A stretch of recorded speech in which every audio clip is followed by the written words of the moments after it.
Mesdames et messieurs, bonjour, bonsoir. Tout dépend de l'heure à laquelle vous écoutez cette vidéo. Je m'appelle Michel Biemton, journaliste web camerounais, et merci de conserver votre confiance à cette chaîne YouTube Urinews TV, votre chaîne YouTube de prédilection. Vous avez des informations à partager avec nous, vous avez des suggestions à nous faire, des critiques, des conseils à nous apporter. Vous avez sans doute une contribution à faire. Vous pouvez nous contacter à travers les adresses qui se trouvent au bas de cette vidéo. Alors, aujourd'hui nous allons parler du régime de Paul Biya et de sa gestion du conflit en zone anglophone. Bon, vous savez, ce régime-là est se rendant compte qu'il ne peut pas gagner la guerre du point de vue militaire, est en train de devenir un piètre metteur en scène. C'est-à-dire on met en scène un certain nombre d'événements, de faits, pour prouver à la face du monde, pour prouver à la communauté internationale que non, tout est en train de revenir à la normale en zone anglophone. Non, même les populations ne veulent plus de cette guerre, elles en ont marre des groupes armés, elles en ont marre de ceci, elles en ont marre de cela. Vous savez, mes chers compatriotes, chers Camerounais, je vais vous donner un conseil. Et le conseil, c'est quoi?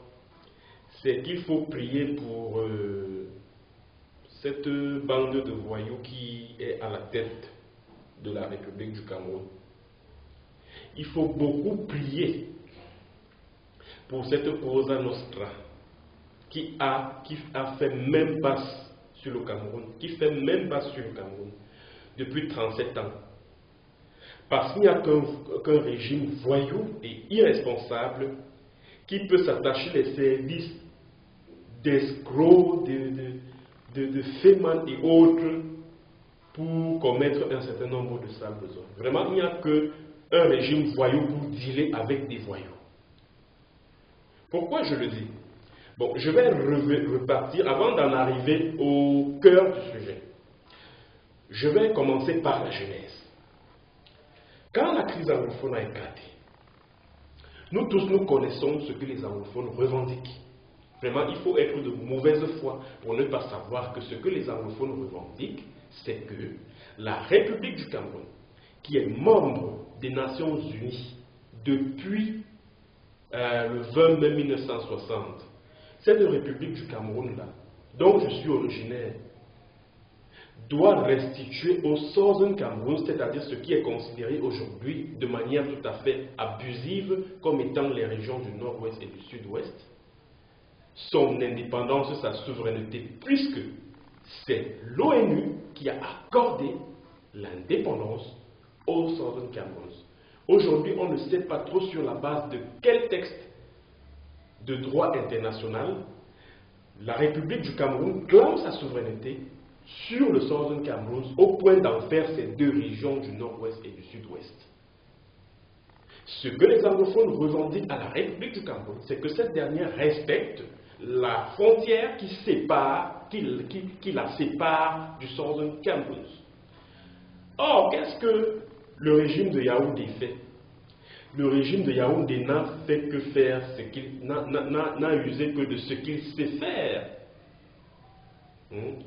Ce régime-là a opté pour la violence, pour faire taire ces populations.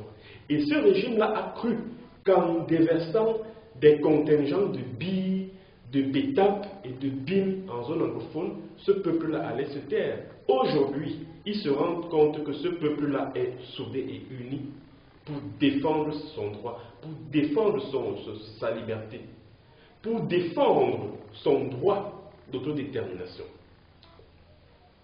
Alors, quand Paul Biya déclare donc la guerre à ce peuple-là, qu'il a qualifié de terroriste et sécessionniste, le 30 novembre 2017, il se dit que non, en un temps de mouvement, il va réussir à les faire taire. Parce qu'il compte sur son BI qui est formé par des Israéliens et tout. il compte sur ses militaires et autres. Bon, maintenant, parce que c'est ce que ces affidés et autres courtisans et autres larbins disaient, que oui, si nous avons vaincu Boko Haram à l'extrême nord, ce ne sont pas des petits chasseurs de rapamistes qui vont nous dépasser, oh, en 2-3 semaines, on va en finir avec, etc., etc. Quand ils envoient donc les militaires là-bas, 1 mois passe, 2 mois passent, 3, 4, 5, 6 mois, 7 mois, 8 mois, ils se rendent compte de la détermination du peuple anglophone. Ils se rendent compte que plus les militaires tuent des civils là-bas, massacrent des innocents là-bas, plus les groupes armés, les groupes d'autodéfense qui se sont constitués pour contrer la barbarie, la répressive du régime de Yaoundé en zone anglophone, recrutent en masse. Alors, qu'est-ce que le régime de Yaoundé a fait? Le régime de Yaoundé a procédé par la méthode d'infiltration du camp de l'ennemi, en créant des faux groupes armés. Et je vous en ai parlé au cours de mes multiples vidéos ici, que des personnes comme le ministre de l'administration territoriale, Paul Atanganji, a des groupes de bandits là-bas, qui kidnappent contre rançon, qui tuent, décapitent, filment et envoient à un certain Macron Tripodem en Angleterre pour que Macron Tripodem fasse la propagande anti-ambazonienne, s'il faut dire ainsi, c'est-à-dire une propagande en faveur du régime de Yaoundé. Donc, le régime de Yaoundé s'entend la détermination de ce peuple, s'entend que ce peuple ne baisse pas les bras.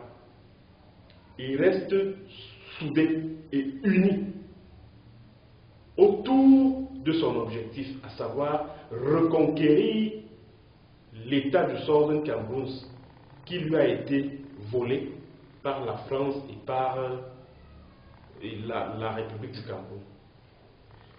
Le gouvernement camerounais, c'est-à-dire le pouvoir de Yaoundé, procède par des méthodes d'infiltration et tout. On crée parce qu'il y a Tanganji, comme je l'ai dit, il y a les banques émiles de la CEMIL également qui a ses gars là-bas. C'est-à-dire que, bref, le régime de Yaoundé a mis en place un véritable syndicat du crime là-bas. C'est-à-dire que des groupes armés et tout, qui kidnappent contre rançon, qui tuent, qui décapitent, etc. De manière à soulever les populations, à dresser les populations contre les véritables groupes armés qui opèrent là-bas.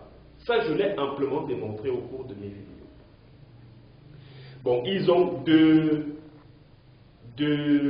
mars-avril 2018 jusqu'en octobre-novembre 2019, le pouvoir de Yaoundé a expérimenté cette méthode-là, qui n'a malheureusement pas porté ses fruits, puisque des personnes comme moi et bien d'autres ont réussi à dénoncer cela, c'est-à-dire que comment je vais dire, des personnes comme moi ont contribué à tomber le masque, voilà, à tomber le masque sur cette méthode criminelle qui avait pour but de convaincre l'opinion internationale de ce que les groupes armés séparatistes ou indépendantistes, c'est selon, ne sont que des groupuscules terroristes et criminels qui causent énormément de tort aux populations locales, aux populations anglophones. Cette méthode-là n'a donc pas marché, puisque lorsque, par exemple, à la veille du grand dialogue national, le régime de Biya sacrifie la gardienne de prison, Florence Ayafor.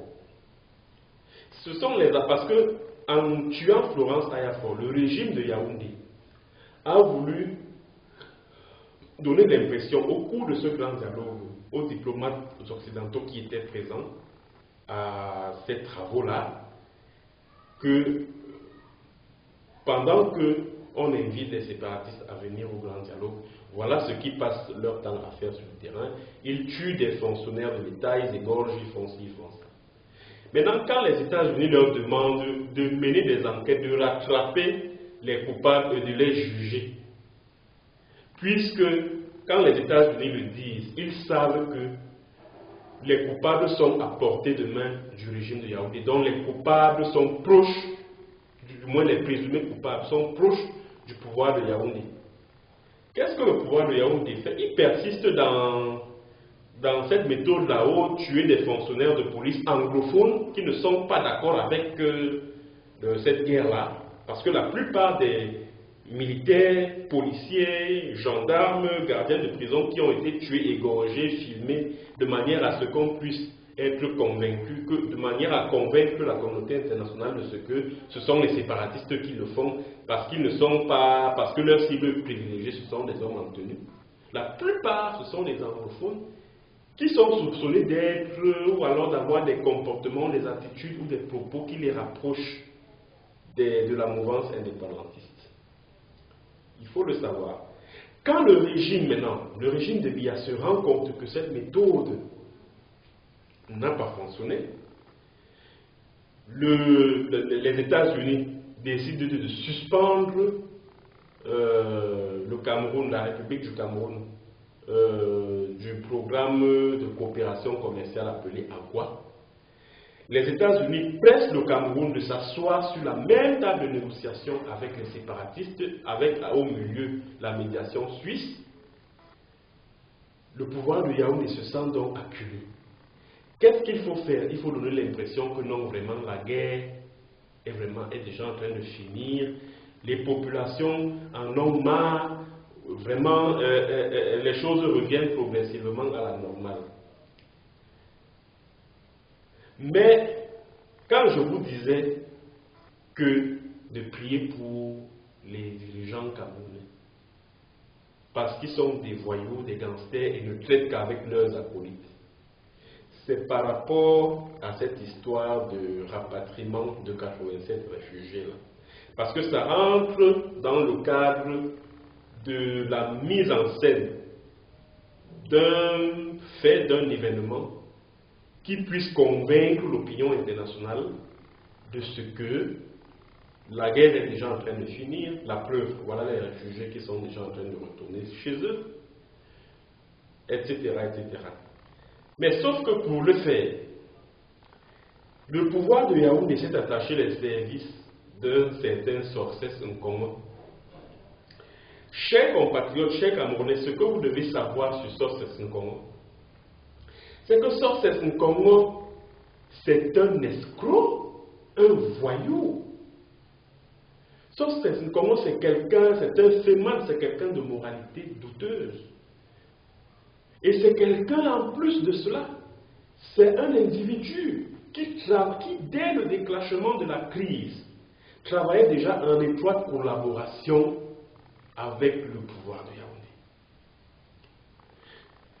Quand la crise éclate en octobre 2016, au premier semestre de 2017, là, depuis le Nigeria, parce qu'il vivait à Limbe, il décide de traverser pour aller au Nigeria. Et de là-bas, il crée ce qu'on appelle le Oyomodjok Self-Defense Group. Parce que j'ai vu certains de mes collègues, confrères, journalistes camerounais dire là que Sorcès Nkongo a été ex-combattant qui a déposé. Il n'a jamais porté une arme pour la déposer. Arrêtez ça. Sorcès Nkongo n'a jamais combattu, nulle part. Puisque au moment où il crée son Oyomodjok Self-Defense Group, la guerre, c'est-à-dire qu'on n'en est pas encore à la phase, à la révolte armée.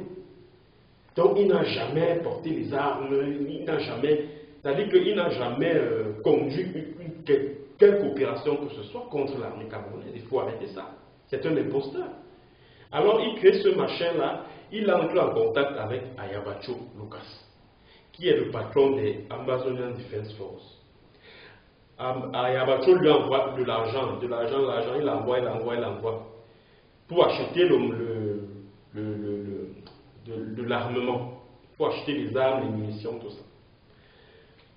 Et quand Ayabacho lui envoie l'argent, il prend l'argent, il met dans la poche. Il prend l'argent, il met dans la poche, il prend l'argent, il met dans la poche.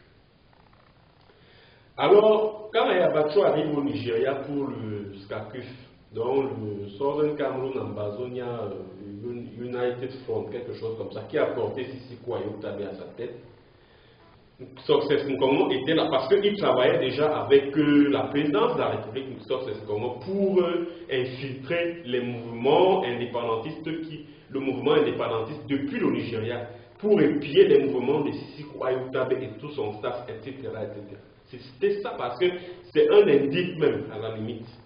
Success Nkongo, c'est un indique qui travaille avec le pouvoir de Yaoundé depuis le déclenchement de la crise.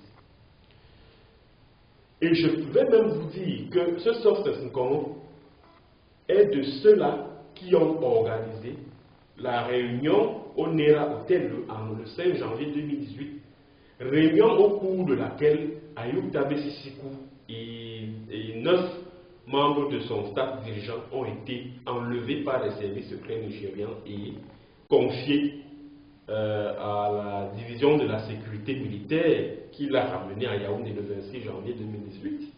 Success Nkongo faisait partie on va dire des traîtres de l'intérieur qui ont tout planifié avec la présidence de la République. Alors,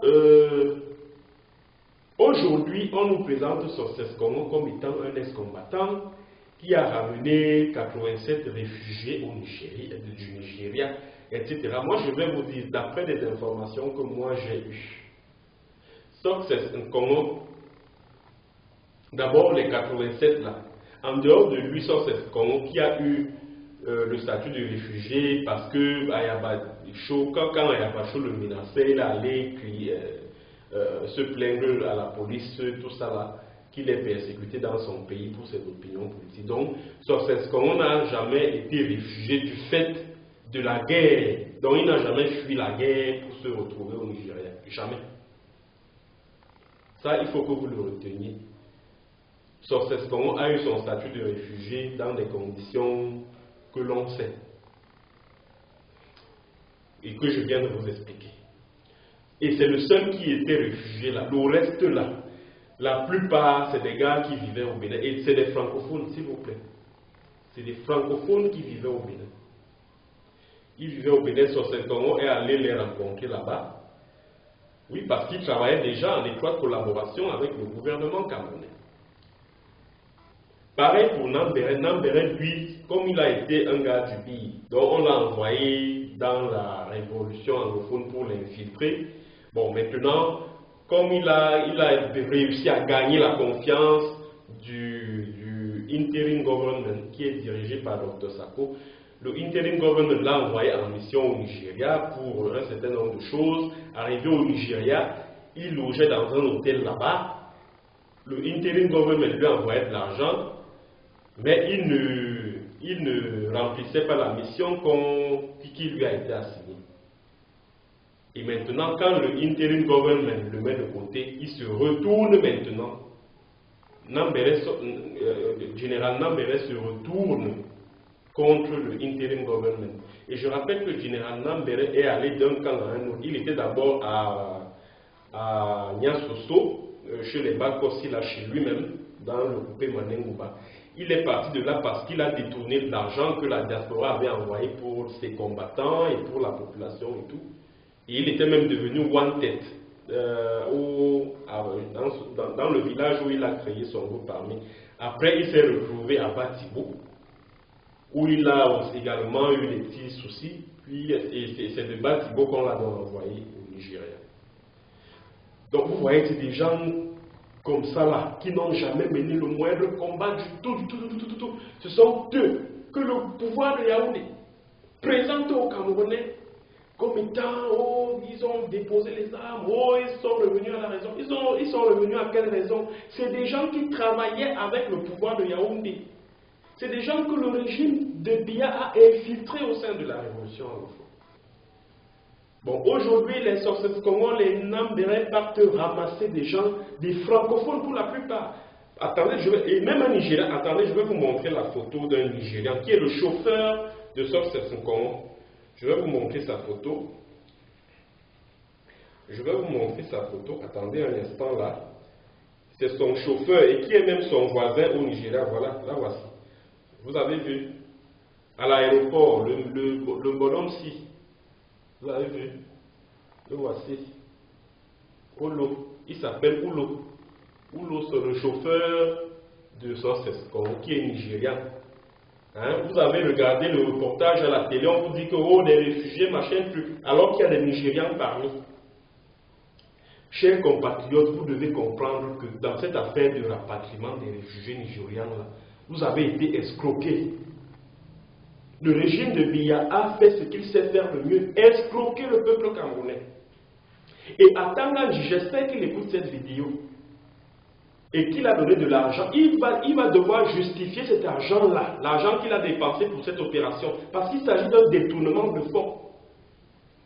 À Tanganji, vous devez justifier l'argent-là. Personne n'est réfugié, en dehors de ça, comment personne n'est réfugié là du genre que non, il a fui la guerre. C'est-à-dire que sa maison a été détruite, des trucs comme ça, et il a fui la guerre pour se retrouver dans un camp de réfugiés. Et pour ramener des réfugiés au Niger, mais quelle est même cette opération de rapatriement des réfugiés sans que le HCR, le Haut Commissariat des Nations Unies pour les réfugiés, ne soit mêlé à ça? C'est quoi cette opération-là? Attendez, je vais vous faire suivre le témoignage d'une dame qui est réfugiée dans le Cross River au Nigeria. Je vais vous faire écouter ce témoignage-là. C'est une dame, cette vidéo on me l'a envoyée hier. Cette vidéo on me l'a envoyée hier. Bon, mais en attendant, voilà. Maître Daf Opéry, ça c'est le pianiste de Success Nkomo. Je ne sais pas si vous voyez. Voilà. Il s'appelle Maître Dan Opéry. C'est le pianiste de Success Nkomo dans son église, comme il dit qu'il est pasteur là. Ouais, et on le présente comme étant un réfugié. Bon, maintenant je vais vous faire suivre le témoignage de la dame. Voilà. Écoutez attentivement. Oh là là, qu'est-ce qui se passe? Oh.